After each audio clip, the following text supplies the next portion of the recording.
From the Newstalk ZB newsroom, this is Newsfix. In this update, damage to the South Island's Rangitata rail bridge is expected to cause headaches for some time to come. Floodwaters damaged the bridge yesterday, and that means a pause for all trains between Ashburton and Timaru. About 8 freight trains pass over the bridge every weekday and 5 every weekend day. Auckland Mayor Neil Brown says it's going to be disruptive. To come off the rail and go onto trucks and go onto the road, which is already overloaded, and we know the Ashburton Bridge is a fragile state as well, and that freight will be travelling over that bridge and congesting Ashburton even more. Engineers have been unable to do close physical inspection of the bridge due to water levels.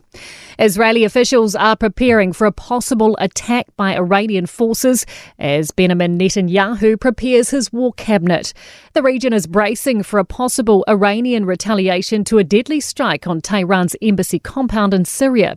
CNN correspondent Jeremy Diamond says officials are on high alert. If indeed Iranian forces attack Israel on its soil, Israeli officials have already made very clear, including Israel's defense minister, that Israel will respond in kind.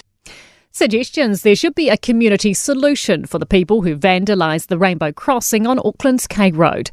A 31-year-old man has been charged with willful damage for allegedly covering the crossing with white paint. Auckland Pride is asking for a community-led restorative justice approach. Green Party co-leader Chloe Swarbrick says she doesn't think the alleged perpetrator will benefit from being put through a criminal justice process. It's just about understanding and trying to deal to where that fear and that misunderstanding comes from. A big change is in store for Christchurch's Swin House school community. The Board of Trustees has decided to close the school's 89-year-old boarding house at the end of the school year. Board Chair Julian Daly says they called for a review last year as it was becoming increasingly tough to maintain financially. And that's news. In sport, the Phoenix have clinched a top 2 spot in football's A-League in dramatic fashion. An own goal initially awarded to defender Finn Sermon in the 5th minute of stoppage time has seen Wellington edge Melbourne victory 1-0 in the capital. A Waratahs drop goal in Golden Point extra time has resigned the Crusaders to a 43-40 defeat in Super Rugby Pacific. Moana Pacifica have leapfrogged the Highlanders into the top 8 after a last-minute 17-14 win over the Reds in Whangarei. Ryan Fox is even par through 7 holes in his second round at Golf's Masters, 4 shots off the lead. Tiger Woods is tracking to make the cut. He's even through 13 holes and 1 over overall.